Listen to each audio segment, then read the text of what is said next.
The night was thick, heavy like a black veil draped over the world. The rain fell slowly but relentlessly, soaking the abandoned ruins of an ancient temple whose columns, shrouded in darkness, looked like the skeletal remains of a forgotten civilization. In the distance, carried by the rhythm of the wind, a melody echoed, muffled, sorrowful, as if it came from the very edge of life and death.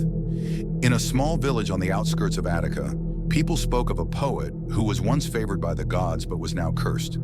They whispered that on nights when the rain struck their roofs, his music could be heard drifting through the air like a ghost. They said he was neither among the living nor fully among the dead, trapped somewhere in between, doomed to forever play a song of sorrow deep underground on the shores of the river Styx. Black waters churned in dark whirlpools, reflecting the eerie glow of torches hanging above the stone passages.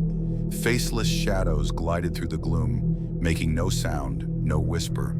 While in the distance, from the very depths of Tartarus, a melody could be heard, haunting, spectral, filled with something mortals were never meant to hear.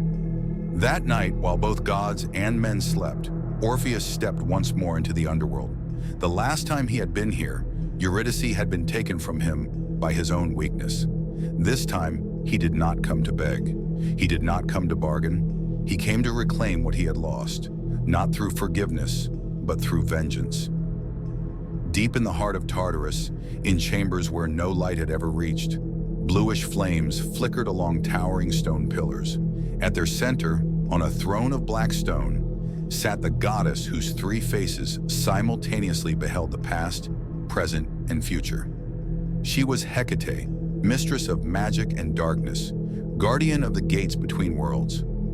"You have returned, poet," she said, her voice like the whisper of wind through a cavern. "But this time, you have not come for love. You have come for power." Orpheus knelt before the goddess, but not out of submission, rather out of understanding.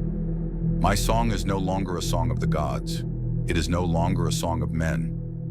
It now belongs to the dead." Hecate smiled. So be it. Her words were the last thing Orpheus heard before darkness consumed his world. The sky above Athens was filled with storm clouds, and between them, lightning flashed, casting shadows across the city's stone streets.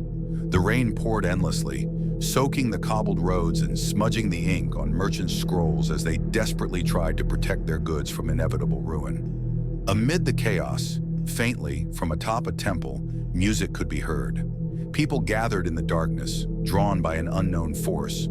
Orpheus played, but his music was no longer a song of beauty and hope.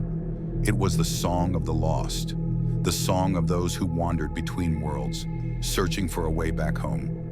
An old woman in the crowd, her eyes blind but her senses sharp, whispered, "That is not a song for the living." And at that moment, figures emerged from the shadows, vague, lifeless, but real. High atop the ruins of a once great sanctuary, Orpheus sat on the edge, his figure illuminated by a flash of lightning. In his hands, he held his old lyre, but now it was more than just an instrument. It was a key to the other side. He knew they were coming for him. He could feel their breath in the wind, their footsteps in the silence of the night.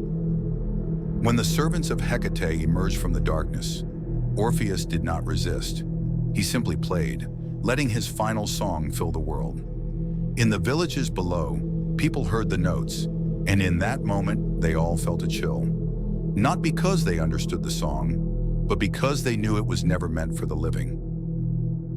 The halls of Tartarus were silent, yet somewhere in their depths, in the shadowed corridors where even the gods dared not tread, music could still be heard. It was a song that did not belong to any world, a song that existed beyond time. It was the echo of Orpheus' fate. People still speak of him. They say that if you find yourself alone at night, if the rain falls and the wind carries a melody through the darkness, it means that Orpheus is still playing, for the song of shadows never ends.